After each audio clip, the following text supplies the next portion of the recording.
Punjabi radio USA ਸੁਣ ਰਹੇ ਸਾਰੇ ਹੀ ਮਾਣਯੋਗ ਅਤੇ ਸਤਿਕਾਰਤ ਸਰੋਤਿਆਂ ਨੂੰ ਪੰਜਾਬੀ ਰੇਡੀਓ USA ਦੀ ਟੀਮ ਅਤੇ ਮੇਰੇ ਰਾਜਕਰਮੀਤ ਸਿੰਘ ਵੱਲੋਂ ਆਪ ਜੀ ਨੂੰ ਬਹੁਤ ਪਿਆਰ ਸਤਿਕਾਰ ਸਾਹਿਬ ਦੋਨੋਂ ਅੱਜ ਜੋੜ ਕੇ ਨਿੱਘੀ ਜਿਹੀ ਸਤਿ ਸ੍ਰੀ ਅਕਾਲ ਸਭ ਨੂੰ ਜੀ ਨੂੰ ਆਖਦੇ ਹਾਂ।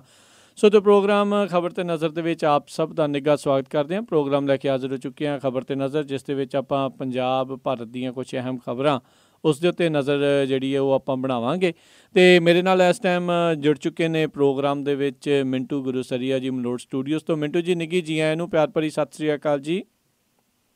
ਜੀ ਸ਼ੁਕਰੀਆ ਜੀ, ਸਾਰਿਆਂ ਨੂੰ ਸਤਿ ਸ਼੍ਰੀ ਅਕਾਲ ਜੀ। ਸਾਡੇ ਅੱਜ ਦੇ ਪ੍ਰੋਗਰਾਮ ਖਬਰ ਤੇ ਨਜ਼ਰ ਉਸ ਨੂੰ ਸਪਾਂਸਰ ਕਰਦੇ ਨੇ ਖਾਲਸਾ ਇੰਸ਼ੋਰੈਂਸ ਏਜੰਸੀ ਵਾਲੇ, ਜਿਨ੍ਹਾਂ ਦੇ ਕੋਲੋਂ ਤੁਸੀਂ ਹਰ ਇੱਕ ਤਰੀਕੇ ਦੀ ਇੰਸ਼ੋਰੈਂਸ ਕਰਵਾ ਸਕਦੇ ਹੋ। ਇੰਸ਼ੋਰੈਂਸ ਬਾਰੇ ਪਤਾ ਕਰਨ ਲਈ ਕਾਲ ਕਰ ਸਕਦੇ ਹੋ। ਨੰਬਰ ਇਹਨਾਂ ਦਾ 408-272-2500। ਇਸ ਦੇ ਨਾਲ ਕ੍ਰਿਸ਼ਨ ਧਨੋਤਾ ਜੀ ਯੂਬਾ ਸਿਟੀ ਤੋਂ, ਬਚੇਤਰ ਸਿੰਘ ਚਾਹਲ ਫਰੈਜ਼ਨੋ ਤੋਂ, ਮਹਿੰਦਰ ਸਿੰਘ ਮਨਜੀਤ ਕੌਰ ਤਖਰ ਮੋਡੈਸਟੋ ਤੋਂ, ਜਸਪਾਲ ਸਿੰਘ ਜੀ ਸੈਕਰਾਮੈਂਟੋ ਤੋਂ, ਪ੍ਰਿਤਪਾਲ ਸਿੰਘ ਟਰਲਕ ਤੋਂ, ਜੱਸੀ ਗਿੱਲ ਪਲੰਬਿੰਗ ਵਾਲੇ ਬੇਕਰਸਫੀਲਡ ਤੋਂ, ਪ੍ਰਿੰਸੀਪਲ ਅਵਤਾਰ ਸਿੰਘ ਪੰਨੂ ਬੇਕਰਸਫੀਲਡ ਤੋਂ, ਸਟੋਨ ਸਰਕਲ ਪਾਰਕ ਵਾਲੇ ਸਾਰੇ ਹੀ ਸੀਨੀਅਰਜ਼ ਬੇਕਰਸਫੀਲਡ ਤੋਂ, ਅਤੇ GN ਟਾਇਰ ਐਂਡ ਲਿਊਬ ਵਾਲੇ, ਜਿਨ੍ਹਾਂ ਦੇ ਕੋਲੋਂ ਤੁਸੀਂ ਨਵੇਂ ਪੁਰਾਣੇ ਟਾਇਰ ਬਹੁਤ ਹੀ ਵਾਜਿਬ ਕੀਮਤਾਂ 'ਤੇ ਖਰੀਦ ਸਕਦੇ ਹੋ। ਆਇਲ ਚੇਂਜ ਦਾ ਕੰਮ ਕਰਦੇ ਨੇ, ਟਰੱਕ ਵਾਸ਼ ਕਰਦੇ ਨੇ, ਏਅਰ ਬ੍ਰੇਕਾਂ ਦਾ ਕੰਮ ਕਰਦੇ ਨੇ। ਟਰੱਕ ਟ੍ਰੇਲਰ ਦਾ ਕੋਈ ਵੀ ਕੰਮ ਹੋਵੇ ਤਾਂ ਹਮੇਸ਼ਾ ਯਾਦ ਰੱਖੋ ਨਿੰਮਾ ਸਹੋਤਾ ਹੋਣਾ ਨੂੰ। ਇਹਨਾਂ ਦੀਆਂ 2 ਲੋਕੇਸ਼ਨਸ ਨੇ, ਸੈਂਟਾਨੈਲਾ ਦੇ ਵਿੱਚ ਅਤੇ ਮਡੇਰਾ ਦੇ ਵਿੱਚ। ਹੋਰ ਜਾਣਕਾਰੀ ਲਈ ਕਾਲ 209-277-1013 2092771013। ਅਸੀਂ ਇਹਨਾਂ ਸਾਰਿਆਂ ਦਾ ਬਹੁਤ ਬਹੁਤ ਧੰਨਵਾਦ ਕਰਦੇ ਹਾਂ। ਜੇਕਰ ਤੁਸੀਂ ਜਾਂ ਕੋਈ ਹੋਰ ਕਾਰੋਬਾਰ ਵੀ ਇਸ ਪ੍ਰੋਗਰਾਮ ਨੂੰ ਸਪਾਂਸਰ ਕਰਨਾ ਚਾਹੁੰਦੇ ਹੋ ਤਾਂ ਸੰਪਰਕ ਕਰ ਸਕਦੇ ਹੋ ਨੰਬਰ 408-722-7698 ਦੇ ਉੱਤੇ ਜਾਂ 408-272-5200 ਦੇ ਉੱਤੇ। ਅਤੇ ਮਿੰਟੂ ਜੀ ਅੱਜ ਦੀ ਪਹਿਲੀ ਖਬਰ ਉਸ ਦੇ ਵੱਲ ਵੱਧਦੇ ਹਾਂ। ਅਰੁਣ ਜੇਤਲੀ ਨੇ ਕਿਹਾ ਵੀ ਗੁਰਦੁਆਰਿਆਂ ਦੇ ਲੰਗਰਾਂ 'ਤੇ GST ਲੱਗਾ ਹੀ ਨਹੀਂ। ਤੇ ਵੈਸੇ ਆਪਣੇ ਆਪ ਦੇ ਵਿੱਚ ਇੱਕ ਹੈਰਾਨੀ ਵਾਲੀ ਗੱਲ ਆ ਕਿ ਇੰਨਾ ਜ਼ਿਆਦਾ ਰਫੜ ਪੈ ਗਿਆ ਇੱਥੇ, ਇੰਨੇ ਜ਼ਿਆਦਾ ਬਵਾਲ ਹੋਏ ਆ ਕਿ ਵਿੱਚੋਂ ਨਿਕਲ ਕੇ ਆ ਰਿਹਾ ਕਿ ਇਹ ਤੇ ਜੋ ਮਾਮਲਾ ਉਛਾਲਿਆ ਜਾ ਰਿਹਾ ਸੀ ਉਹ ਵਾਸਤਵ ਦੇ ਵਿੱਚ ਹਕੀਕੀ ਰੂਪ ਦੇ ਵਿੱਚ ਕਿਤੇ ਹੈ ਹੀ ਨਹੀਂ ਸੀ। ਇੱਥੇ ਇੰਨਾ ਚਿਰ ਸਿਆਸਤ ਹੁੰਦੀ ਰਹੀ ਆ। ਵੈਸੇ ਇਹ ਅਰੁਣ ਜੇਤਲੀ ਨੇ ਉਦੋਂ ਕਿਹਾ ਜਦੋਂ ਕੱਲ੍ਹ ਇਹਨੂੰ ਸਪੈਸ਼ਲੀ ਪੁੱਛਿਆ ਗਿਆ ਕਿ ਤੁਸੀਂ ਗੁਰਦੁਆਰਿਆਂ ਤੇ ਵੀ GST ਲਾ ਦਿੱਤਾ ਹੈ ਤੇ ਐਸੀ ਤੁਹਾਡੀ ਪਾਲਿਸੀ ਆ ਜੀ, ਤਾਂ ਇਹਨੇ ਕਿਹਾ ਕਿ ਦੇਖੋ ਇਹ ਹਕੀਕਤ ਆ ਕਿ ਧਾਰਮਿਕ ਸਥਾਨਾਂ ਵਿੱਚ ਜਿਹੜੇ ਲੰਗਰ ਵਰਤਾਏ ਜਾਂਦੇ ਆ, ਰਸਦ ਨੂੰ ਕੋਈ ਵੀ GST ਨਹੀਂ ਲਾਇਆ। ਦੂਜੀ ਚੀਜ਼ ਇਹਨਾਂ ਕਿਹਾ ਕਿਉਂਕਿ ਇੱਥੇ ਜਿਹੜੀ ਚੀਜ਼ ਤਿਆਰ ਹੁੰਦੀ ਹੈ ਉਹ ਸੇਲ ਨਹੀਂ ਹੁੰਦੀ, ਵੇਚੀ ਨਹੀਂ ਜਾਂਦੀ। ਅਸੀਂ ਇਹ ਸਵਾਲ ਹੀ ਨਹੀਂ ਸਾਡੇ ਮਨ 'ਚ ਪੈਦਾ ਹੋਇਆ ਕਦੇ ਕਿ ਇਹਦੇ ਤੇ GST ਲਾਈਏ। ਸੋ ਉਹਨਾਂ ਨੇ ਸਾਫ਼ ਕਰ ਦਿੱਤਾ ਕਿ ਜਿਹੜੀ ਚੀਜ਼ ਵਿਕਦੀ ਨਹੀਂ ਅਸੀਂ ਉਹਦੇ ਤੇ GST ਲਾ ਹੀ ਕਿਵੇਂ ਸਕਦੇ ਹਾਂ। ਔਰ ਜਿਹੜੀ ਰਸਦ ਆ ਉਹ ਰਸਦ ਅਸੀਂ GST ਦੇ ਦਾਇਰੇ ਤੋਂ ਆਲਰੇਡੀ ਬਾਹਰ ਰੱਖੀ ਹੋਈ ਆ ਜੀ। ਹੁਣ ਇੱਥੇ ਸ਼੍ਰੋਮਣੀ ਗੁਰਦੁਆਰਾ ਪ੍ਰਬੰਧਕ ਕਮੇਟੀ ਵਾਲੇ ਤੇ ਚਿੱਠੀਆਂ ਵੀ ਲਿਖਦੇ ਰਹੇ ਆ ਔਰ ਉਹਨਾਂ ਨੇ ਇੱਥੇ ਸਿਆਸੀ ਬਵਾਲ ਵੀ ਕੀਤੇ ਔਰ ਇੱਥੋਂ ਤੱਕ ਕਿਹਾ ਗਿਆ ਕਿ ਅਸੀਂ ਮੁਜ਼ਾਹਰੇ ਕਰਾਂਗੇ, ਪ੍ਰਦਰਸ਼ਨ ਕਰਾਂਗੇ। ਦੂਜੇ ਪਾਸੇ ਕਾਂਗਰਸੀ ਆ ਜਿਹੜੇ ਉਹ ਵੀ ਇਸ ਗੱਲ ਨੂੰ ਸਾਫ਼ ਨਹੀਂ ਕਰ ਸਕੇ ਕਿ ਸਰਕਾਰ ਵੱਲੋਂ GST ਦੇ ਦਾਇਰੇ 'ਚ ਇਹ ਲੰਗਰ ਹੈ ਜਾਂ ਨਹੀਂ। ਉਹ ਵੀ ਕਹਿੰਦੇ ਰਹੇ ਜੀ ਜੋ ਕੀਤਾ ਅਕਾਲੀਆਂ ਨੇ ਕੀਤਾ, ਸਾਨੂੰ ਕਾਹਤੋਂ ਵਿੱਚ ਘੜੀਸੀ ਫਿਰਦੇ ਹੋ। ਕਹਿੰਦੇ ਸੀ ਕਿ ਕਾਂਗਰਸੀਆਂ ਦੀ ਮਰਜ਼ੀ ਦੇ ਨਾਲ ਹੀ ਹੋ ਰਿਹਾ, ਕਾਂਗਰਸੀ ਇਸ ਪਾਸੇ ਗੰਭੀਰ ਨਹੀਂ ਕਿ ਉਹ ਲੰਗਰਾਂ ਤੋਂ GST ਹਟਵਾ ਦੇਣ। ਹੁਣ ਦੂਜਾ ਸਭ ਤੋਂ ਵੱਡਾ ਸਵਾਲ ਇਹ ਪੈਦਾ ਹੁੰਦਾ ਕਿ ਜੇਤਲੀ ਸਾਹਿਬ ਤੇ ਇਹ ਗੱਲ ਆਖੀ ਜਾਂਦੇ ਆ, ਪਰ ਜੇਤਲੀ ਸਾਹਿਬ ਹੋਰਾਂ ਦੇ ਜਿਹੜੇ ਅਲਾਇੰਸ ਪਾਰਟਨਰ ਆ ਸੁਖਬੀਰ ਸਿੰਘ ਬਾਦਲ ਹੋਰੀ, ਸਭ ਤੋਂ ਜ਼ਿਆਦਾ ਮੁੱਦਾ ਤੇ ਉਹ ਚੁੱਕਦੇ ਰਹੇ ਦੋਵੇਂ ਜੀ। ਸੁਖਬੀਰ ਸਿੰਘ ਬਾਦਲ ਤੇ ਉਹਦੇ ਘਰੋਂ ਬੀਬਾ ਹਰਸਿਮਰਤ ਕੌਰ ਬਾਦਲ, ਉਹ ਤੇ ਜਦੋਂ ਵੀ ਅੰਮ੍ਰਿਤਸਰ ਜਾਂਦੇ ਸੀ ਸਭ ਤੋਂ ਪਹਿਲਾਂ ਮੱਥਾ ਟੇਕ ਕੇ ਜਿਹੜਾ ਕੰਮ ਕਰਦੇ ਸੀ ਉਹ ਇਹੋ ਹੀ ਕਰਦੇ ਸੀਗੇ ਕਿ ਹਾਏ ਜੀ ਦੇਖੋ ਗੁਰਦੁਆਰਿਆਂ ਤੇ ਇਹਨਾਂ ਨੇ GST ਲਾਈ ਹੋਈ ਆ, ਇਹ ਸਾਰਾ ਕੁਛ ਕੀਤਾ ਕਰਾਇਆ ਸੂਬਾ ਸਰਕਾਰ ਦਾ ਜੀ। ਯਾਨੀ ਤੁਹਾਡੇ ਅਲਾਇੰਸ ਪਾਰਟਨਰ ਨੂੰ ਵੀ ਪਤਾ ਨਹੀਂ ਹੈ ਜਾਂ ਤੁਸੀਂ ਸਥਿਤੀ ਸਾਫ਼ ਹੀ ਨਹੀਂ ਹੋਣ ਦਿੱਤੀ। ਸੋ ਇੱਥੇ ਹੁਣ ਸਾਫ਼ ਹੋਣਾ ਚਾਹੀਦਾ ਕਿ ਜੇਤਲੀ ਸਾਹਿਬ ਸਹੀ ਕਹਿ ਰਹੇ ਆ ਜਾਂ ਫਿਰ ਜਿਹੜੇ ਇੱਥੋਂ ਦੇ ਧਾਰਮਿਕ ਆਗੂ ਆ ਕਮੇਟੀ ਵਾਲੇ ਜਾਂ ਉਹ ਠੀਕ ਨੇ। ਦੋਵਾਂ ਚੋਂ ਕੋਈ ਵੀ ਗਲਤ ਹੋ ਸਕਦਾ। ਵੈਸੇ ਅੱਜ ਕੱਲ੍ਹ ਲੋਕਾਂ ਦਾ ਦੋਵਾਂ ਤੋਂ ਹੀ ਭਰੋਸਾ ਜਿਹੜਾ ਥੋੜ੍ਹਾ ਜਿਹਾ ਉੱਠਿਆ ਪਿਆ। ਜੀ ਜੀ ਬਿਲਕੁਲ। ਅਤੇ ਅਗਲੀ ਆਪਾਂ ਮਿੰਟੂ ਜੀ ਜੇ ਗੱਲ ਕਰਦੇ ਹਾਂ ਬੋਫਰਜ਼ ਮਾਮਲਾ, ਕਹਿੰਦੇ 13 ਵਰ੍ਹਿਆਂ ਬਾਅਦ ਇੱਕ ਵਾਰੀ ਫੇਰ ਅਦਾਲਤ ਵਿੱਚ। ਦੇਖੋ ਜਿਹੜਾ ਇਹ ਬੋਫੋਰਸ ਮਾਮਲਾ ਸੀਗਾ ਇਹ 1986 'ਚ ਇੱਕ ਸਮਝੌਤਾ ਹੋਇਆ ਸੀਗਾ ਜਿਹਦੇ 'ਚ ਇਹਨਾਂ ਨੇ 155 ਮਿੰਨੀ ਹੋਵੀਟੇਜਰ ਤੋਪਾਂ ਖਰੀਦਣੀਆਂ ਸੀਗੀਆਂ। ਔਰ ਉਹ ਸਮਝੌਤਾ ਜਿਹੜਾ ਹੋਇਆ ਸੀਗਾ ਉਹ 1437 ਕਰੋੜ ਰੁਪਈਏ ਦਾ ਸੀਗਾ। ਤੇ 87 ਚ ਇੱਕ ਸਵੀਡਿਸ਼ ਰੇਡੀਓ ਨੇ ਦਾਅਵਾ ਕੀਤਾ ਸੀਗਾ ਕਿ ਇਸ ਡੀਲ ਨੂੰ ਨੇਪਰੇ ਚੜਾਉਣ ਲਈ ਭਾਰਤੀ ਪੋਲੀਟੀਸ਼ੀਅਨਸ ਤੇ ਜਿਹੜੇ ਡਿਫੈਂਸ ਦੇ ਕੁਝ ਮੁਲਾਜ਼ਮ ਆ ਉਹਨਾਂ ਨੂੰ ਰਿਸ਼ਵਤ ਦਿੱਤੀ ਗਈ ਹੈ। ਇੱਕ ਸਵੀਡਨ ਦੇ ਰੇਡੀਓ ਨੇ ਖੁਲਾਸਾ ਕੀਤਾ ਸੀ। ਉਸ ਤੋਂ ਬਾਅਦ ਫਿਰ ਇਹ ਇੱਕ ਭਾਰਤ ਦੇ ਵਿੱਚ ਬਹੁਤ ਵੱਡਾ ਸਿਆਸੀ ਮੁੱਦਾ ਬਣ ਗਿਆ।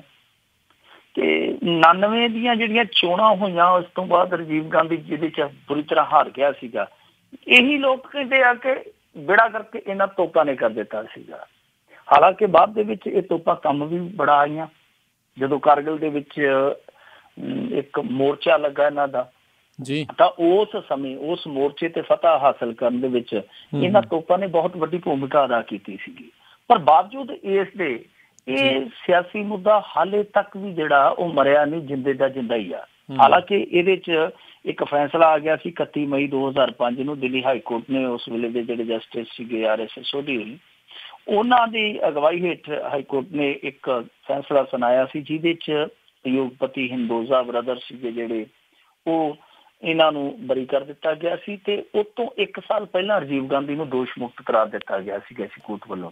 ਤਾਂ ਹੋਇਆ ਕੀ ਸੀਗਾ ਕਿ CBI ਨੇ ਹਾਈ ਕੋਰਟ ਦੇ ਇਸ ਫੈਸਲੇ ਨੂੰ ਅਪਰ ਕੋਰਟ ਯਾਨੀ ਸੁਪਰੀਮ ਕੋਰਟ ਦੇ ਵਿੱਚ ਚੈਲੰਜ ਨਹੀਂ ਕੀਤਾ, ਜਾ ਕੇ ਉਹਨਾਂ ਨੇ ਅਪੀਲ ਨਹੀਂ ਪਾਈ, ਜਿਹੜੀ ਕਿ 90 ਦਿਨ ਦੇ ਅੰਦਰ ਅੰਦਰ ਪਾਉਣੀ ਲਾਜ਼ਮੀ ਹੁੰਦੀ ਹੈ। ਤਾਂ ਹੁਣ ਇਹ ਪਿਛਲੇ 1 ਸਾਲ ਤੋਂ ਕਸਰਤ ਕਰਦੇ ਪਏ ਸਨ ਕਿ ਇਸ ਬੋਫੋਰਸ ਮਾਮਲੇ ਨੂੰ ਇੱਕ ਵਾਰ ਫੇਰ ਜਾ ਕੇ ਅਦਾਲਤ ਦੇ ਵਿੱਚ ਖੋਲ੍ਹਿਆ ਜਾਵੇ। ਹਾਲਾਂਕਿ ਜਿਹੜੇ ਭਾਰਤ ਦੇ ਅਟਾਰਨੀ ਜਨਰਲ ਨੇ ਉਹਨਾਂ ਨੇ ਇਹਨਾਂ ਨੂੰ ਸਲਾਹ ਦਿੱਤੀ ਸੀਗੀ ਕਿ ਭਾਈ ਇਹ ਮਾਮਲਾ ਬਹੁਤ ਪੁਰਾਣਾ ਹੋ ਗਿਆ, ਕੋਰਟ ਨੇ ਤੁਹਾਡੇ ਤੋਂ ਪਹਿਲਾ ਸਵਾਲ ਇਹੋ ਹੀ ਪੁੱਛਣਾ ਹੈ ਕਿ ਤੁਸੀਂ ਇੰਨਾ ਚਿਰ ਕਿੱਥੇ ਸੁੱਤੇ ਰਹਿ ਜੇ, ਜਵਾਬ ਕੀ ਦਿਓਗੇ? ਤੇ ਆਪਣੇ ਕੋਲ ਕੋਈ ਵੀ ਐਸਾ ਜਵਾਬ ਨਹੀਂ ਹੈ, ਠੋਸ ਆਪਣੇ ਕੋਲ ਕੋਈ ਵੀ ਐਸਾ ਉੱਤਰ ਨਹੀਂ ਜਿਹਦੇ ਨਾਲ ਅਸੀਂ ਅਦਾਲਤ ਨੂੰ ਪ੍ਰਭਾਵਿਤ ਕਰ ਸਕੀਏ। ਪਰ ਬਾਵਜੂਦ ਇਸ ਦੇ ਕਿ ਅਟਾਰਨੀ ਜਨਰਲ ਨੇ ਇਹਨਾਂ ਨੂੰ ਰੋਕਿਆ ਸੀਗਾ, ਇਹਨਾਂ ਨੇ ਫਿਰ ਇੱਕ ਫੈਸਲਾ ਕਰ ਲਿਆ ਕਿ ਅਸੀਂ ਇਸ ਕੇਸ ਨੂੰ ਲੈ ਕੇ ਜਾਣਾ। ਹੁਣ CBI ਹੈ ਜਿਹੜੀ ਉਹ ਸੁਪਰੀਮ ਕੋਰਟ 'ਚ ਪਹੁੰਚ ਗਈ। ਉਹ ਕਹਿੰਦੇ ਜੀ ਸਾਡੇ ਕੋਲ ਕੁਛ ਨਵੇਂ ਸਬੂਤ ਆ, ਕੁਛ ਨਵੀਆਂ ਗੱਲਾਂ ਨੇ। ਉਹ ਹੁਣ ਮਾਮਲਾ ਜਿਹੜਾ ਉਹ ਇੱਕ ਵਾਰੀ ਫਿਰ ਅਦਾਲਤੀ ਚੌਖਟ ਦੇ ਵਿੱਚ ਜਾ ਰਿਹਾ ਹੈ। ਹੁਣ ਸੁਪਰੀਮ ਕੋਰਟ ਇਸ ਦਲੀਲ ਨੂੰ ਮੰਨਦੀ ਹੈ ਕਿ ਨਹੀਂ ਮੰਨਦੀ ਕਿ ਸਾਡੇ ਕੋਲ ਨਵੇਂ ਸਬੂਤ ਹੈ, ਤਾਂ ਅਸੀਂ 13 ਸਾਲ ਜਿਹੜਾ ਸੀਗਾ ਉਹ ਮੁਹੂਰਤ ਕਢਾਉਂਦੇ ਰਹੇ, ਇਸ ਕਰਕੇ ਅਸੀਂ ਲੇਟ ਹੋ ਗਏ ਕਿਉਂਕਿ ਸਾਡੀ ਸ਼ੁਭ ਘੜੀ ਸੀਗੀ ਜਿਹੜੀ ਉਹ ਹੀ ਨਹੀਂ ਸੀ ਆ ਰਹੀ, 13 ਸਾਲਾਂ ਬਾਅਦ ਆਈ ਆ। ਤਾਂ ਕੀ ਅਦਾਲਤ ਸਹਿਮਤ ਹੁੰਦੀ ਹੈ ਜਾਂ ਇਹਦੇ ਤੇ ਕੋਈ ਨਵਾਂ ਫੈਸਲਾ ਆਉਂਦਾ, ਉਹ ਸਮਾਂ ਦੱਸੂਗਾ। ਪਰ ਇਹਦੇ ਵਿੱਚ ਦੇਖੋ ਕਾਂਗਰਸੀਆਂ ਨੂੰ ਵੀ ਸਿੱਧੇ ਤੌਰ ਤੇ ਕਿਤੇ ਨਾ ਕਿਤੇ ਲਾਭ ਪਹੁੰਚਾਇਆ ਗਿਆ। ਔਰ ਜਿਹੜੇ ਹਿੰਦੋਜਾ ਬ੍ਰਦਰ ਸੀਗੇ ਉਹ ਭਾਜਪਾ ਵਾਲਿਆਂ ਦੇ ਬਹੁਤ ਨੇੜੇ ਸੀ ਤੇ ਲੋਕ ਮੂੰਹ ਅੱਜ ਤੱਕ ਵੀ ਗੱਲਾਂ ਕਰਦੇ ਆ ਕਿ ਉਹਨਾਂ ਨੂੰ ਕਢਾਉਣ ਵਾਲੇ ਇਹਨਾਂ ਦੇ ਨੇਤਾ ਸੀਗੇ ਔਰ ਵੱਡੇ ਵੱਡੇ ਨੇਤਾ ਸੀਗੇ। ਹੁਣ ਅੱਗੇ ਚੱਲ ਕੇ ਕੀ ਇਸ ਮਾਮਲੇ ਚੋਂ ਨਿਕਲਦਾ ਹੈ ਉਹ ਦੇਖਣਾ ਦਿਲਚਸਪ ਹੋਊਗਾ। ਪਰ ਅੱਜ ਤੱਕ ਜੋ ਨਿਕਲਿਆ ਇਹਦੇ ਚੋਂ ਕੱਖ ਵੀ ਨਹੀਂ ਨਿਕਲਿਆ, ਉਲਟਾ ਭਾਰਤ ਦਾ ਨੁਕਸਾਨ ਹੋਇਆ। ਦੇਖੋ ਇੱਕ 64 ਕਰੋੜ ਰੁਪਈਏ ਦਾ ਸਕੈਮ ਸੀਗਾ, ਮਤਲਬ ਕਿ ਦੋਸ਼ ਲੱਗਾ ਸੀਗਾ ਕਿ 64 ਕਰੋੜ ਰੁਪਈਆ ਰਿਸ਼ਵਤ ਦੇ ਤੌਰ ਤੇ ਇਹਨਾਂ ਨੂੰ ਦਿੱਤਾ ਗਿਆ।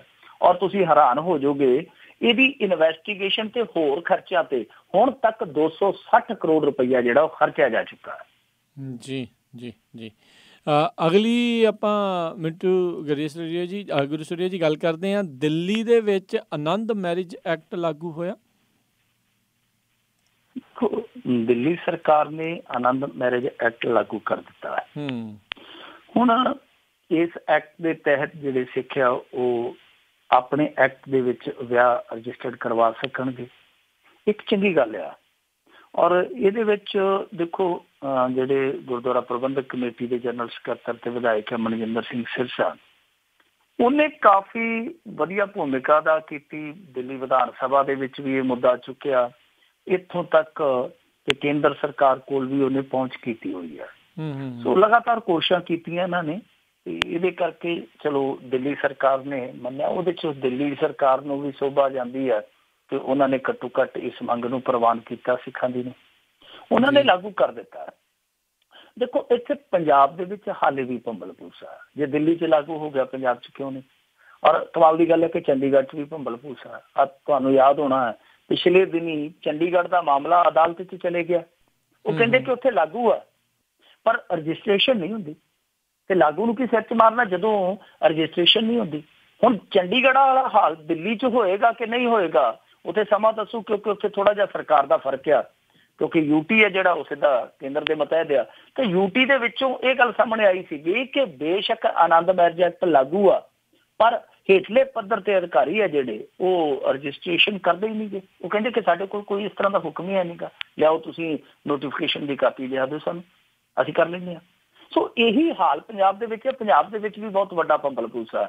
ਅਕਾਲੀ ਕਹਿ ਛੱਡਦੇ ਜੀ ਅਸੀਂ ਕਰ ਦਿੱਤਾ, ਤੇ ਜਦੋਂ ਕੋਈ ਨਵਾਂ ਜੋੜਾ ਉੱਥੇ ਜਾਂਦਾ ਤਹਿਸੀਲ ਦੇ ਵਿੱਚ ਕਿ ਲਿਆਓ ਜੀ ਸਾਡਾ ਵਿਆਹ ਜਿਹੜਾ ਉਹ ਆਨੰਦ ਮੈਰਿਜ ਐਕਟ ਦੇ ਤਹਿਤ ਰਜਿਸਟਰਡ ਕਰ ਦਿਓ, ਤੇ ਉਹ ਕਹਿੰਦੇ ਕਾਹਦੇ ਨਾਲ ਕਰੀਏ, ਸਾਡੇ ਕੋਲ ਤਾਂ ਕੋਈ ਇੱਥੇ ਨਾ ਕੋਈ ਆਰਡਰ ਪਹੁੰਚਿਆ, ਨਾ ਕੋਈ ਨੋਟੀਫਿਕੇਸ਼ਨ ਦੀ ਕਾਪੀ ਪਹੁੰਚੀ, ਤੁਹਾਡੇ ਕੋਲ ਹੈ ਤੇ ਦੱਸ ਦਿਓ।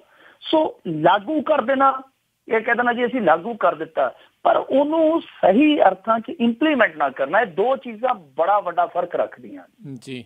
ਜ਼ਰੂਰਤ ਇਸ ਗੱਲ ਦੀ ਆ ਕਿ ਪੰਜਾਬ ਦੇ ਵਿੱਚ ਤੇ ਫੌਰੀ ਤੌਰ ਤੇ ਸਿੱਖਾਂ ਦੀ ਇਹ ਮੰਗ ਪ੍ਰਵਾਨ ਹੋਣੀ ਚਾਹੀਦੀ ਹੈ, ਕਿਉਂਕਿ ਇੱਕ ਬਹੁਤ ਵੱਡਾ ਮੈਂ ਕਹਿੰਦਾ ਕਿ ਭਾਵਨਾਤਮਕ ਤਸ਼ੱਦਦ ਹੈ ਜਦੋਂ ਆਪਣੇ ਆਪ ਨੂੰ ਕੋਈ ਬੰਦਾ ਮਰਦਮਸ਼ੁਮਾਰੀ 'ਚ ਸਿੱਖ ਲਿਖਾਉਂਦਾ, ਤੇ ਜਦੋਂ ਵਿਆਹ ਵੇਲੇ ਉਹਨੇ ਆਪਣੀ ਮੈਰਿਜ ਰਜਿਸਟ੍ਰੇਸ਼ਨ ਕਰਾਉਣੀ ਹੁੰਦੀ ਹੈ ਤੇ ਉਦੋਂ ਉਹਦਾ ਜਿਹੜਾ ਧਰਮ ਆ ਉਹ ਹਿੰਦੂ ਲਿਖਿਆ ਜਾਂਦਾ ਹੈ ਇੱਕ ਤਰ੍ਹਾਂ ਨਾਲ, ਕਿ ਹਿੰਦੂ ਮੈਰਿਜ ਐਕਟ ਦੇ ਤਹਿਤ ਹੀ ਤੁਹਾਡੀ ਜਿਹੜੀ ਹੈ ਮੈਰਿਜ ਰਜਿਸਟ੍ਰੇਸ਼ਨ ਹੋਏਗੀ। ਤਾਂ ਇਹ ਇੱਕ ਮਾਨਸਿਕ ਤਸ਼ੱਦਦ ਹੈ ਕਿ ਜਿਹੜਾ ਬੰਦਾ ਖੁਦ ਨੂੰ ਆਪ ਆਪਣੀ ਮਰਜ਼ੀ ਅਨੁਸਾਰ, ਜੋ ਕਿ ਸੰਵਿਧਾਨਕ ਨੇ ਉਹਨੂੰ ਅਧਿਕਾਰ ਦਿੱਤਾ ਆਪਣੀ ਮਰਜ਼ੀ ਰੱਖਣ ਦਾ, ਉਹਦੇ ਤਹਿਤ ਉਹ ਖੁਦ ਨੂੰ ਇੱਕ ਸਿੱਖ ਦੇ ਤੌਰ ਤੇ ਦਰਜ ਕਰਵਾਉਂਦਾ, ਪਰ ਜਦੋਂ ਵਾਰੀ ਆਉਂਦੀ ਹੈ ਮੈਰਿਜ ਰਜਿਸਟ੍ਰੇਸ਼ਨ ਦੀ ਤਾਂ ਉਸ ਸਮੇਂ ਉਹ ਫਿਰ ਹਿੰਦੂ ਮੈਰਿਜ ਐਕਟ ਦੇ ਵਿੱਚ ਜਦੋਂ ਜਾਂਦਾ ਹੈ ਤਾਂ ਮੇਰੇ ਖਿਆਲ ਦੇ ਨਾਲ ਇਹ ਇੱਕ ਮਾਨਸਿਕ ਤਸ਼ੱਦਦ ਵੀ ਗਿਣਿਆ ਜਾਣਾ ਚਾਹੀਦਾ, ਕਿਉਂਕਿ ਉਸ ਸਮੇਂ ਬੰਦਾ ਜਿਹੜਾ ਮਾਨਸਿਕ ਤੌਰ ਤੇ ਕਾਫੀ ਦੁਖੀ ਹੁੰਦਾ। ਸੋ ਜ਼ਰੂਰਤ ਹੈ ਪੰਜਾਬ ਦੇ ਵਿੱਚ ਜਿੱਥੇ ਸਿੱਖਾਂ ਦੀ ਬਹੁਲਤਾ ਹੈ ਇੱਥੇ ਵੀ ਲਾਗੂ ਹੋਵੇ, ਹਰਿਆਣੇ 'ਚ ਵੀ ਚੰਗੀ ਤਰ੍ਹਾਂ ਲਾਗੂ ਹੋਵੇ, ਦਿੱਲੀ 'ਚ ਵੀ ਚੰਗੀ ਤਰ੍ਹਾਂ ਲਾਗੂ ਹੋਵੇ, ਪਰ ਚੰਗੀ ਤਰ੍ਹਾਂ ਲਾਗੂ ਹੋਵੇ, ਇਸ ਤਰ੍ਹਾਂ ਅਖਬਾਰੀ ਤੌਰ ਤੇ ਨਾ ਹੋਵੇ ਕਿ ਹਾਂਜੀ ਲਾਗੂ ਕਰ ਦਿੱਤਾ। ਜੀ ਜੀ ਬਿਲਕੁਲ ਬਿਲਕੁਲ। ਅਗਲੀ ਆਪਾਂ ਮਿੰਟੂ ਗੁਰਸਰੇ ਜੀ ਗੱਲ ਕਰਦੇ ਹਾਂ। ਪੰਜਾਬ ਸਰਕਾਰ ਨੇ ਭੂਮੀ ਰੱਖਿਆ ਲਾਗੂ ਰੱਖਣ ਦਾ ਨੋਟੀਫਿਕੇਸ਼ਨ ਜਾਰੀ ਕੀਤਾ। ਦੇਖੋ ਇਹ ਜਿਹੜਾ ਭੂਮੀ ਰੱਖਿਆ ਐਕਟ ਇਹਨਾਂ ਨੇ ਲਾਗੂ ਕੀਤਾ, ਇਹ ਕਾਫੀ ਲੰਮੇ ਸਮੇਂ ਤੋਂ ਲਾਗੂ ਆ, ਪਰ ਰੌਲਾ ਪੈ ਗਿਆ ਸੀ ਆ ਹੁਣ ਪਿੱਛੇ ਜਿਹੜੀ ਚਰਚਾ ਚੱਲੀ ਸੀਗੀ ਕਿ ਕੈਪਟਨ ਅਮਰਿੰਦਰ ਸਿੰਘ ਨੇ ਜ਼ਮੀਨ ਖਰੀਦ ਲਈ ਉਸ ਇਲਾਕੇ 'ਚ ਜਾ ਕੇ, ਤੇ ਹੋਰ ਵੀ ਬਹੁਤ ਵੱਡੇ ਵੱਡੇ ਨੇਤਾਵਾਂ ਨੇ, ਬਹੁਤ ਵੱਡੇ ਵੱਡੇ ਬਿਲਡਰਾਂ ਨੇ ਜ਼ਮੀਨ ਖਰੀਦ ਰੱਖੀ ਆ, ਔਰ ਇਸੇ ਕਰਕੇ ਕਿ ਇਹਨਾਂ ਜ਼ਮੀਨਾਂ ਦੇ ਭਾਅ ਜਿਹੜੇ ਉਹ ਚੰਗੇ ਵੱਟੇ ਜਾਣ, ਇਹ ਐਤਕੀ ਇਹ ਭੂਮੀ ਰੱਖਿਆ ਐਕਟ ਵਾਲਾ ਲਾਗੂ ਜਿਹੜਾ ਇਹਨਾਂ ਨੇ ਕੀਤਾ ਹੋਇਆ ਉਹਦਾ ਨੋਟੀਫਿਕੇਸ਼ਨ ਅੱਗੇ ਐਕਸਟੈਂਡ ਨਹੀਂ ਕਰਨਗੇ। ਤਾਂ ਹੁਣ ਜਦੋਂ ਚਫੇਰੇ ਰੌਲਾ ਪੈ ਗਿਆ ਕਿ ਕੈਪਟਨ ਅਮਰਿੰਦਰ ਸਿੰਘ ਨੇ ਬੜੀ ਚਲਾਕੀ ਦੇ ਨਾਲ ਉੱਥੇ ਜ਼ਮੀਨ ਖਰੀਦੀ ਆ, ਔਰ ਪਹਿਲਾਂ ਕੁਛ ਨੇਤਾ ਜਿਹੜੇ ਉਹ ਉੱਥੇ ਝੰਡਾ ਗੱਡੀ ਬੈਠੇ ਆ, ਇਹਨਾਂ ਨੇ ਇਸ ਕਰਕੇ ਇਹ ਨੋਟੀਫਿਕੇਸ਼ਨ ਅੱਗੇ ਐਕਸਟੈਂਡ ਨਹੀਂ ਕਰਨਾ। ਜਦੋਂ ਰੌਲਾ ਕਾਫੀ ਵੱਡੇ ਪੱਧਰ ਤੇ ਪੈ ਗਿਆ, ਸਰਕਾਰ ਦਬਾਅ ਹੇਠ ਆ ਗਈ, ਜੇ ਇਹ ਨੋਟੀਫਿਕੇਸ਼ਨ ਐਕਸਟੈਂਡ ਨਹੀਂ ਸਨ ਕਰਦੇ ਤਾਂ ਸਿੱਧੇ ਤੌਰ ਤੇ ਕੈਪਟਨ ਅਮਰਿੰਦਰ ਸਿੰਘ ਬੜਾ ਕਸੂਤਾ ਫਸ ਜਾਣਾ ਸੀ। ਉਹਦੀ ਪੋਜੀਸ਼ਨ ਪਹਿਲਾਂ ਹੀ ਬੜੀ ਕਸੂਤੀ ਹੋਈ ਪਈ ਆ, ਕਿਉਂਕਿ ਦੇਖੋ ਉਹ ਸੰਵਿਧਾਨਕ ਤੌਰ ਤੇ ਆਜ਼ਾਦ ਹੈ, ਜਿੱਥੇ ਮਰਜ਼ੀ ਜ਼ਮੀਨ ਖਰੀਦ ਸਕਦਾ ਆਪਣੀ ਕਮਾਈ ਨਾਲ, ਪਰ ਵਿਹਾਰਕ ਤੌਰ ਤੇ ਇਹ ਚੀਜ਼ ਥੋੜੀ ਜਿਹੀ ਪੁੱਠੀ ਇਸ ਕਰਕੇ ਹੋ ਗਈ ਕਿਉਂਕਿ ਉਹ ਜ਼ਮੀਨ ਜਿਹੜੀ ਸੀਗੀ ਉਹ ਨੋਟੀਫਾਈਡ ਸੀ, ਔਰ ਇਹ ਕੋਸ਼ਿਸ਼ ਕਰਦੇ ਪਏ ਸਨ ਕਿ ਡੀ ਨੋਟੀਫਾਈਡ ਹੋ ਜਾਵੇ। ਸੋ ਇੱਥੇ ਆ ਕੇ ਪੋਜੀਸ਼ਨ ਕੈਪਟਨ ਅਮਰਿੰਦਰ ਸਿੰਘ ਦੀ ਥੋੜੀ ਜਿਹੀ ਖਰਾਬ ਹੁੰਦੀ ਜਾਪਦੀ ਸੀ। ਇਸ ਕਰਕੇ ਕਿ ਇਹ ਪੋਜੀਸ਼ਨ ਥੋੜੀ ਜਿਹੀ ਹੋਰ ਖਰਾਬ ਨਾ ਹੋਵੇ, ਇਹਨਾਂ ਨੇ ਹੁਣ ਇਸ ਨੋਟੀਫਿਕੇਸ਼ਨ ਨੂੰ ਐਕਸਟੈਂਡ ਕੀਤਾ। ਹੁਣ ਇਹਦੇ ਨਾਲ ਇਹ ਤੇ ਵਿਵਾਦ ਚਲੋ ਖਤਮ ਹੋ ਗਿਆ, ਪਰ ਦੂਜੀ ਚੀਜ਼ ਇਹ ਹੈ ਕਿ ਦੇਖੋ ਜਿਹੜੇ ਉੱਥੇ ਜ਼ਮੀਨਾਂ 'ਚ ਝੰਡੇ ਗੱਡ ਕੇ ਬੈਠੇ ਆ ਵੱਡੇ ਵੱਡੇ ਲੋਕ, ਉਹ ਅੱਜ ਨਹੀਂ ਤਾਂ ਕੱਲ ਇਹ ਕੋਸ਼ਿਸ਼ ਦੁਬਾਰਾ ਫਿਰ ਕਰ ਸਕਦੇ ਆ। ਦੂਜੀ ਚੀਜ਼ ਇਹ ਆ ਕਿ ਦੇਖੋ ਇਹਨਾਂ ਦਾ ਜਿਹੜਾ ਵਨਪਾਲ ਸੀਗਾ, ਜਿਹੜਾ ਸਭ ਤੋਂ ਵੱਡਾ ਅਧਿਕਾਰੀ ਸੀਗਾ ਜੰਗਲਾਤ ਦਾ, ਜਿਸ ਤਰੀਕੇ ਦੇ ਨਾਲ ਉਸ ਬੰਦੇ ਨੇ ਪਹਿਲਾਂ ਹੀ, ਹਾਲਾਂਕਿ ਇਹ ਨੋਟੀਫਿਕੇਸ਼ਨ 2 ਫਰਵਰੀ ਨੂੰ ਖਤਮ ਹੋਣਾ ਸੀ, ਯਾਨੀ ਕੱਲ ਖਤਮ ਹੋਣਾ, ਤਾਂ ਜਿਸ ਤਰੀਕੇ ਨਾਲ ਉਸ ਬੰਦੇ ਨੇ ਕਈ ਹਫ਼ਤੇ ਪਹਿਲਾਂ ਹੀ ਇੱਕ ਬਿਲਡਰ ਨੂੰ NOC ਦੇ ਦਿੱਤੀ ਕਿ ਜਾ ਭਾਈ ਜਾ ਕੇ ਤੂੰ ਆਪਣੀਆਂ ਬਿਲਡਿੰਗਾਂ ਛੱਤ ਲਾ, ਉਸ ਬੰਦੇ ਤੇ ਵੀ ਕਾਰਵਾਈ ਹੋਣੀ ਚਾਹੀਦੀ ਹੈ, ਕਿਉਂਕਿ ਜਦੋਂ ਡੀਨੋਟੀਫਾਈਡ ਜ਼ਮੀਨਾਂ ਕੀਤੀਆਂ ਹੀ ਨਹੀਂ ਗਈਆਂ, ਜਦੋਂ ਇਹ ਨੋਟੀਫਿਕੇਸ਼ਨ ਹਾਲੇ ਖਤਮ ਹੀ ਨਹੀਂ ਸੀ ਹੋਇਆ, ਤਾਂ ਉਸ ਬੰਦੇ ਨੇ ਜਿਸ ਤਰੀਕੇ ਨਾਲ ਆਪਣੀਆਂ ਸ਼ਕਤੀਆਂ ਦੀ ਦੁਰਵਰਤੋਂ ਕੀਤੀ, ਆਪਣੀਆਂ ਤਾਕਤਾਂ ਦੀ ਦੁਰਵਰਤੋਂ ਕੀਤੀ, ਉਹਦੇ ਤੇ ਕਾਰਵਾਈ ਜ਼ਰੂਰ ਹੋਣੀ ਚਾਹੀਦੀ ਹੈ। ਹਾਲਾਂਕਿ ਦੇਖਣਾ ਤੇ ਇਹ ਵੀ ਚਾਹੀਦਾ ਨਾ ਕਿ ਜਿਹੜੀਆਂ ਉੱਥੇ ਜ਼ਮੀਨਾਂ ਖਰੀਦੀਆਂ ਜਿਹੜੇ ਜਿਹੜੇ ਲੋਕ ਉੱਥੇ ਝੰਡੇ ਕੱਢ ਕੇ ਬੈਠੇ ਆ, ਉਹਨਾਂ ਦੇ ਵਿੱਚ ਬੇਨਾਮੀਆਂ ਜ਼ਮੀਨਾਂ ਕਿੰਨੀਆਂ ਨੇ, ਲੀਡਰਾਂ ਦੀਆਂ ਕਿੰਨੀਆਂ ਨੇ, ਇਹ ਸਾਰਾ ਕੁਛ ਹੈ ਤੇ ਵੈਸੇ ਪੁੱਛਣ ਦਾ ਵਿਸ਼ਾ, ਪਰ ਕਿਉਂਕਿ ਉੱਥੋਂ ਤੱਕ ਗੱਲਾਂ ਪਹੁੰਚ ਨਹੀਂ ਸਕਦੀਆਂ, ਉੱਥੇ ਜਾ ਕੇ ਤੁਹਾਨੂੰ ਪਤਾ ਹੀ ਉਸ ਹਮਾਮ ਦੇ ਵਿੱਚ ਸਾਰੇ ਇੱਕੋ ਜਿਹੇ ਹੋ ਜਾਂਦੇ ਆ। ਪਰ ਘੱਟੋ ਘੱਟ ਜਿਹੜਾ ਕੁਛ ਆਹ ਅਧਿਕਾਰੀ ਨੇ ਕੀਤਾ, ਇਸ ਅਧਿਕਾਰੀ ਨੂੰ ਸ਼ੈਲਟਰਿੰਗ ਨਹੀਂ ਦੇਣੀ ਚਾਹੀਦੀ, ਇਸ ਅਧਿਕਾਰੀ ਤੇ ਘੱਟੋ ਘੱਟ ਕਾਰਵਾਈ ਜ਼ਰੂਰ ਹੋਣੀ ਚਾਹੀਦੀ ਹੈ।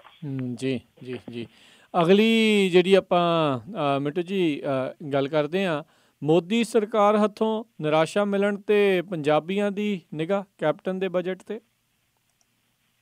ਬਿਲਕੁਲ, ਜਦੋਂ ਇੱਕ ਥਾਂ ਤੋਂ ਬੰਦਾ ਨਿਰਾਸ਼ ਹੋ ਜਾਂਦਾ, ਫਿਰ ਦੂਸਰੀ ਥਾਂ ਤੇ ਇਹ ਸੋਚ ਕੇ ਨਿਗਾਹ ਲਾ ਲੈਂਦਾ ਕਿ ਇੱਕ ਭਗਵਾਨ ਦਰਵਾਜ਼ਾ ਬੰਦ ਕਰਦਾ ਤੇ ਦੂਜਾ ਦਰਵਾਜ਼ਾ ਭਗਵਾਨ ਖੋਲ ਦਿੰਦਾ, ਸ਼ਾਇਦ ਦੂਜਾ ਖੁੱਲ ਜਾਊਗਾ। ਹੁਣ ਇਹਨਾਂ ਨੇ ਕੈਪਟਨ ਅਮਰਿੰਦਰ ਸਿੰਘ ਦੇ ਬਜਟ ਤੇ ਨਿਗਾਹ ਲਾ ਲਈ ਹੈ ਕਿ ਸ਼ਾਇਦ ਕੈਪਟਨ ਅਮਰਿੰਦਰ ਸਿੰਘ ਕੋਈ ਕ੍ਰਿਸ਼ਮਾ ਕਰੂਗਾ। ਦੇਖੋ, ਇਹਨਾਂ ਨੇ ਹੁਣ ਬਜਟ ਦੇ ਵਿੱਚ ਕਿਹੋ ਜਿਹੀਆਂ ਤਜਵੀਜ਼ਾਂ ਲਿਆਉਣੀਆਂ ਨੇ, ਕਿਹੋ ਜਿਹੀਆਂ ਯੋਜਨਾਵਾਂ ਲਿਆਉਣੀਆਂ ਨੇ, ਇਹ ਕਹਿਣਾ ਹਾਲੇ ਬੜਾ ਮੁਸ਼ਕਲ ਆ ਜੀ। ਪਰ ਅਸੀਂ ਪਿਛਲਾ ਬਜਟ ਉਹ ਜ਼ਰੂਰ ਆਂਕ ਸਕਦੇ ਹਾਂ, ਪਿਛਲੇ ਬਜਟ ਤੇ ਅਸੀਂ ਜ਼ਰੂਰ ਘੋਖ ਕਰ ਸਕਦੇ ਹਾਂ ਕਿ ਇਹਨਾਂ ਦੀਆਂ ਜਿਹੜੀਆਂ ਯੋਜਨਾਵਾਂ ਸੀਗੀਆਂ ਹੁਣ ਤੱਕ ਕਿੰਨੀਆਂ ਕੁ ਨੇਪਰੇ ਚੜੀਆਂ ਨੇ। ਤੇ ਤੁਸੀਂ ਆਪ ਅੰਦਾਜ਼ਾ ਲਾ ਲਓ ਕਿ ਇਹਨਾਂ ਨੇ ਪਹਿਲੇ ਬਜਟ ਦੇ ਵਿੱਚ 7580 ਕਰੋੜ ਰੁਪਏ ਦੀਆਂ 74 ਯੋਜਨਾਵਾਂ ਜਿਹੜੀਆਂ ਉਹ ਐਲਾਨੀਆਂ ਸਨ ਜੀ। ਤੇ ਕਮਾਲ ਦੀ ਗੱਲ ਆ ਕਿ ਉਹਨਾਂ ਦੇ ਵਿੱਚੋਂ ਸਿਰਫ ਤੇ ਸਿਰਫ 2 ਹੀ ਪ੍ਰਵਾਨ ਚੜੀਆਂ ਨੇ ਹੁਣ ਤੱਕ। 1 ਸਾਲ ਦੇ ਵਕਫੇ ਦੇ ਅੰਦਰ ਅੰਦਰ ਉਹ ਸਿਰਫ ਤੇ ਸਿਰਫ 2 ਸਕੀਮਾਂ ਨੇਪਰੇ ਚੜੀਆਂ। ਔਰ ਕਿਹੜੀਆਂ ਨੇ? ਇੱਕ ਤੇ ਹੈਗੀ ਹੈ ਸਟਾਂਪ ਡਿਊਟੀ, ਜਿਹੜੀ ਇਹਨਾਂ ਨੇ ਘਟਾ ਦਿੱਤੀ ਸੀਗੀ, 9 ਤੋਂ 6 ਕਰ ਦਿੱਤੀ ਸੀ ਜਿਹੜੀ ਸਟੈਂਪ ਡਿਊਟੀ ਸੀਗੀ। ਦੂਸਰੀ ਇੱਕ ਇਹਨਾਂ ਦੀ ਸਕੀਮ ਸੀਗੀ ਜਿਹੜਾ ਪ੍ਰੋਪਰਟੀ ਟਰਾਂਸਫਰ ਫੀਸ ਹੁੰਦੀ ਹੈ, ਉਹ ਇਹਨਾਂ ਨੇ 2% ਘਟਾ ਕੇ 2.5 ਤੋਂ ਕਰ ਦਿੱਤੀ ਸੀਗੀ। ਯਾਨੀ 2 ਇਹਨਾਂ ਦੀਆਂ ਸਕੀਮਾਂ ਨੇਪਰੇ ਚੜੀਆਂ। ਇੱਕ ਸਟੈਂਪ ਡਿਊਟੀ ਉਹ 9 ਤੋਂ 6% ਕੀਤੀ, ਇੱਕ ਜਿਹੜੀ ਪ੍ਰੋਪਰਟੀ ਟਰਾਂਸਫਰ ਦੀ ਫੀਸ ਹੁੰਦੀ ਹੈ ਉਹ ਇਹਨਾਂ ਨੇ 2.5 ਤੋਂ ਘਟਾ ਕੇ 2% ਕੀਤੀ। ਇਹਨਾਂ 2 ਚੀਜ਼ਾਂ ਦਾ ਹੁਣ ਤੱਕ ਨੋਟੀਫਿਕੇਸ਼ਨ ਹੋਇਆ।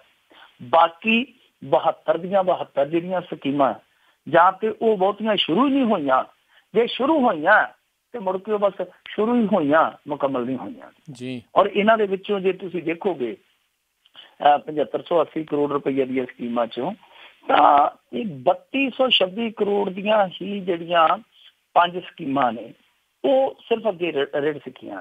ਔਰ ਉਹਨਾਂ ਦੇ ਵਿੱਚੋਂ ਵੀ 490 ਕਰੋੜ ਰੁਪਏ ਜਾਰੀ ਹੋਇਆ। ਮਤਲਬ ਕਿ ਜਿਹੜੀਆਂ ਸਕੀਮਾਂ ਐਲਾਨੀਆਂ ਗਈਆਂ ਸੀ ਉਹ 7580 ਕਰੋੜ ਦੀਆਂ ਸੀ, ਉਹਨਾਂ ਦੇ ਵਿੱਚੋਂ ਕੰਮ ਸ਼ੁਰੂ ਹੋਣਾ ਸੀਗਾ 3226 ਕਰੋੜ ਤੇ, ਪਰ ਪੈਸੇ ਉਹਨਾਂ ਚੋਂ ਵੀ ਸਿਰਫ ਤੇ ਸਿਰਫ ਕਿੰਨੇ ਜਾਰੀ ਹੋਇਆ? 490 ਕਰੋੜ। ਮਤਲਬ ਕਿ ਕੱਖ ਨਹੀਂ ਨਿਕਲਿਆ ਉਸ ਬਜਟ ਦੇ ਵਿੱਚੋਂ। ਸੋ ਮੈਂ ਤਾਂ ਇਹ ਕਹਿੰਦਾ ਕਿ ਬਜਟ ਜਿਹੜਾ ਹੁੰਦਾ ਨਾ, ਇਹ ਇੱਕ ਸਿਆਸੀ ਚਲਾਕੀ ਆ।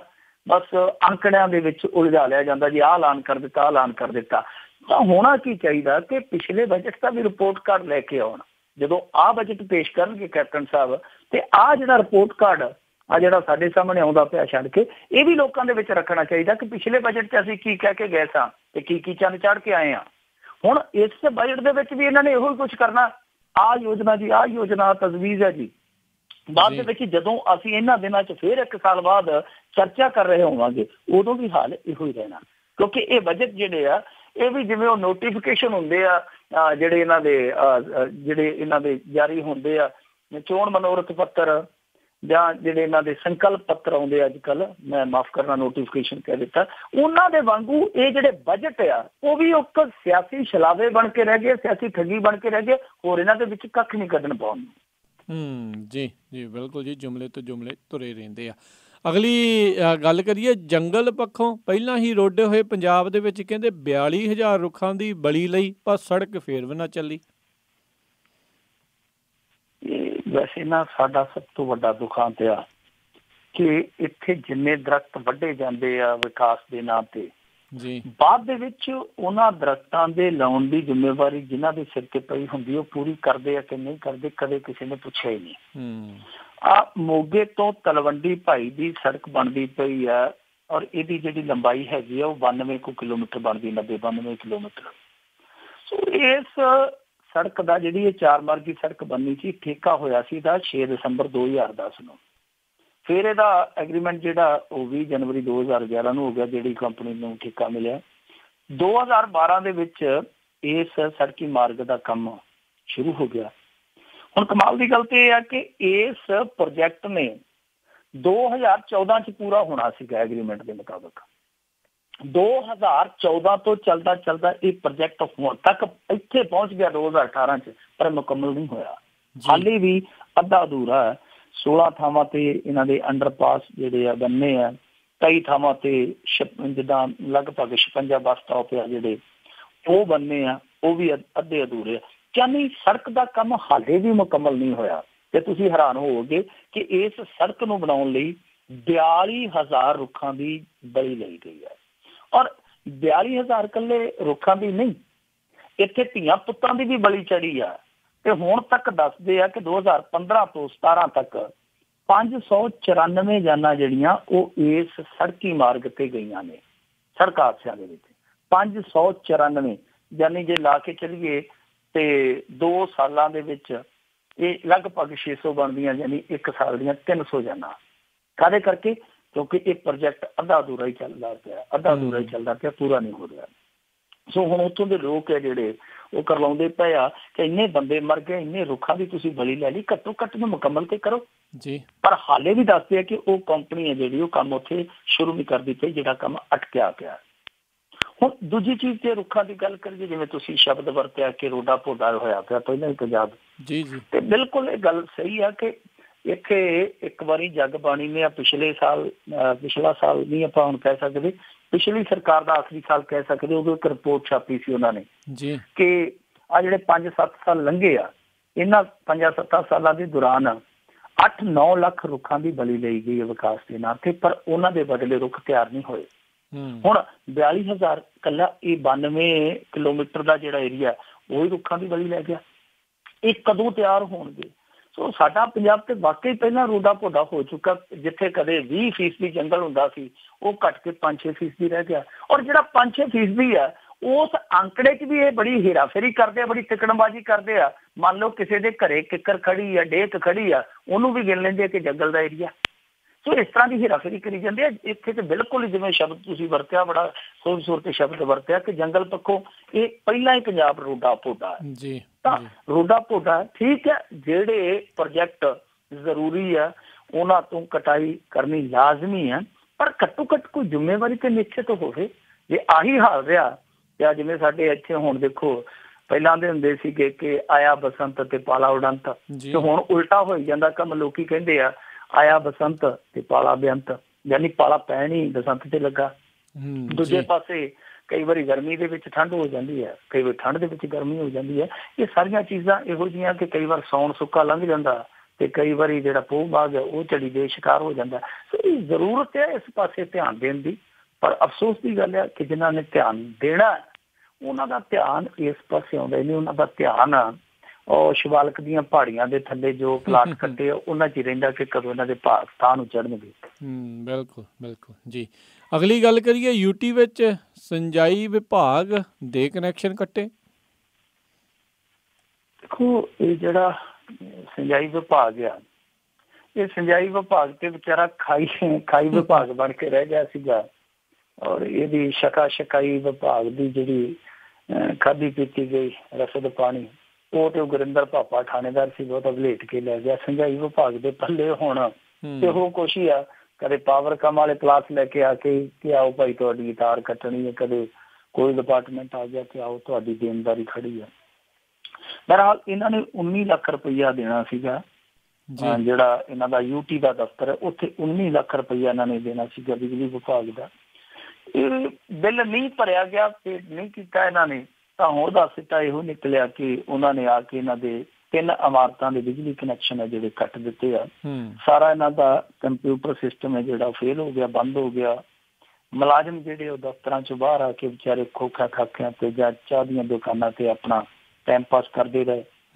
ਸੋ ਇਹ ਬੜੀ ਮਾੜੀ ਗੱਲ ਹੈ ਕਿ ਦੇਖੋ ਯੂਟੀ ਵਰਗੀ ਜਿਹੜੀ ਇਹਨਾਂ ਦੀ ਉੱਥੇ ਦਫ਼ਤਰੀ ਇਕਾਈ ਆ ਉਹਦੇ ਕਨੈਕਸ਼ਨ ਕੱਟੇ ਜਾਣ ਤਾਂ ਹੇਠਲੇ ਪੱਧਰ ਤੇ ਤੁਸੀਂ ਆਪ ਹੀ ਅੰਦਾਜ਼ਾ ਲਾ ਲਓ ਕਿ ਇਹਨਾਂ ਦੇ ਜਿਹੜੇ ਵਿਭਾਗ ਹੋਣੇ ਆ ਪੰਜਾਬ ਸਰਕਾਰ ਦੇ ਉਹ ਕਿਸ ਤਰ੍ਹਾਂ ਦਾ ਬਿੱਲ ਜਿਹੜਾ ਪੇ ਕਰਦੇ ਹੋਣੇ ਆ ਉੱਥੇ ਤੇ, ਕਿਉਂਕਿ ਯੂਟੀ ਆ ਉੱਥੇ ਬਹੁਤਾ ਇਹਨਾਂ ਦਾ ਦਾਰ ਨਹੀਂ ਲੱਗਦਾ।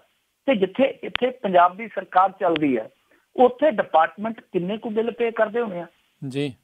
ਔਰ ਇਹਦੇ 'ਚ ਇੱਕ ਬੜਾ ਵਿਚਿੱਤਰ ਜਿਹਾ ਅੰਕੜਾ ਨਿਕਲ ਕੇ ਆਉਂਦਾ ਹੈ ਕਿ ਦੇਖੋ ਜਿਹੜੀਆਂ ਤੇ ਖਪਤਕਾਰਾਂ ਦੀਆਂ ਦੇਣਦਾਰੀਆਂ ਹੁੰਦੀਆਂ, ਜੇ ਉਹ ਸਮੇਂ ਸਿਰ ਨਾ ਆਉਣ ਤੇ ਇਹਨਾਂ ਦਾ ਬਿਜਲੀ ਕਰਮਚਾਰੀ ਜਾਂਦਾ, ਉਹ ਮੀਟਰ ਪੁੱਟ ਕੇ ਸਾਈਕਲ ਦੀ ਪਿਛਲੀ ਕਾਠੀ ਦੇ ਵਿੱਚ ਟੰਗ ਕੇ ਤੁਰ ਆਉਂਦਾ। ਪਰ ਜਿਹੜੇ ਵਿਭਾਗ ਅੱਜ ਅਰਬਾਂ ਰੁਪਈਆਂ ਦੇ, ਕੁੱਲ ਪੰਜਾਬ ਦੇ ਜਿੰਨੇ ਵਿਭਾਗ ਆ, ਉਹ ਜਿਹੜੇ ਅਰਬਾਂ ਰੁਪਈਆਂ ਦੇ ਦੇਣਦਾਰ ਆ, ਉਹਨਾਂ ਤੋਂ ਪਾਵਰਕਾਮ ਵਸੂਲੀ ਨਹੀਂ ਕਰਦਾ, ਨਾ ਹੀ ਸਰਕਾਰ ਪੇ ਕਰਦੀ ਹੈ। ਔਰ ਉਹ ਜਿਹੜਾ ਘਾਟਾ, ਜਿਹੜਾ ਇਹਨਾਂ ਦਾ ਬਿਜਲੀ ਵਿਭਾਗ ਵਾਲਿਆਂ ਦਾ ਘਾਟਾ, ਉਹ ਕਿਹਦੇ ਤੋਂ ਪੂਰਾ ਕੀਤਾ ਜਾਂਦਾ ਹੈ? ਉਹ ਵਕਤ ਬੇ ਵਕਤ ਖਪਤਕਾਰਾਂ ਤੇ ਬੋਝ ਪਾ ਕੇ ਪੂਰਾ ਕੀਤਾ ਜਾਂਦਾ। ਹੁਣ ਫਿਰ ਤਿਆਰੀ ਹੈ ਕਿ ਅਪ੍ਰੈਲ ਦੇ ਮਹੀਨੇ 'ਚ ਕਿਉਂ ਨਾ ਇੱਕ ਇਹਨਾਂ ਨੂੰ ਝਟਕਾ ਦੇ ਦਿੱਤਾ ਜਾਵੇ। ਕਹਿੰਦੇ ਮੌਸਮ ਬਦਲਦਾ ਹੈ, ਜੇ ਇਹੋ ਜਿਹਾ ਕਰੰਟ ਲਾ ਕੇ ਥੋੜ੍ਹਾ ਜਿਹਾ ਝਟਕਾ ਦੇ ਦਿੱਤਾ ਜਾਵੇ, ਫਿਰ ਬੰਦੇ ਨੂੰ ਸਾਰੀਆਂ ਗਰਮੀਆਂ ਬੁਖਾਰ ਨਹੀਂ ਚੜ੍ਹਦਾ। ਸੋ ਇੱਕ ਵਾਰੀ ਫਿਰ ਬੋਝ ਇਹੋ ਜਿਹੇ ਬਿੱਲਾਂ ਦਾ ਜਿਹੜਾ ਉਹ ਆਮ ਬੰਦੇ ਤੇ ਪੈਣ ਵਾਲਾ। ਜੀ ਜੀ। ਮਿੰਟੂ ਗੁਰੂਸਰੇ ਜੀ, ਬਹੁਤ ਬਹੁਤ ਤੁਹਾਡਾ ਧੰਨਵਾਦ ਕਰਦੇ ਹਾਂ। ਤੁਸੀਂ ਸਾਡੇ ਨਾਲ ਜੁੜੇ, ਇਹਨਾਂ ਖਬਰਾਂ ਬਾਰੇ ਸਾਨੂੰ ਵਿਸਥਾਰ 'ਚ ਜਾਣਕਾਰੀ ਦਿੱਤੀਆਂ। ਅਗਲੀ ਵਾਰ ਤੱਕ ਲਈ ਬਹੁਤ ਬਹੁਤ ਧੰਨਵਾਦ, ਬਹੁਤ ਮਿਹਰਬਾਨੀ। ਸਤਿ ਸ਼੍ਰੀ ਅਕਾਲ। ਸਤਿ ਸ਼੍ਰੀ ਅਕਾਲ। ਸੋ ਇੱਥੇ ਹੀ ਸਾਡਾ ਅੱਜ ਦਾ ਇਹ ਪ੍ਰੋਗਰਾਮ ਸਮਾਪਤ ਹੈ। ਮਿਲਾਂਗੇ ਅਗਲੇ ਬੁਲੇਟਿਨ 'ਚ। ਉਦੋਂ ਤੱਕ ਲਈ ਮੇਰੇ ਵੱਲੋਂ ਵੀ ਤੁਹਾਨੂੰ ਸਾਰਿਆਂ ਨੂੰ ਬਹੁਤ ਪਿਆਰ ਸਤਿਕਾਰ ਸਨਿੱਘੀ ਸਤਿ ਸ਼੍ਰੀ ਅਕਾਲ। ਜਿੰਦੇ ਵਾਸਤੇ ਰਹੋ, ਹੱਸਦੇ ਖੇਲਦੇ ਰਹੋ, ਸੁਣਦੇ ਰਹੋ ਪੰਜਾਬੀ ਰੇਡੀਓ USA।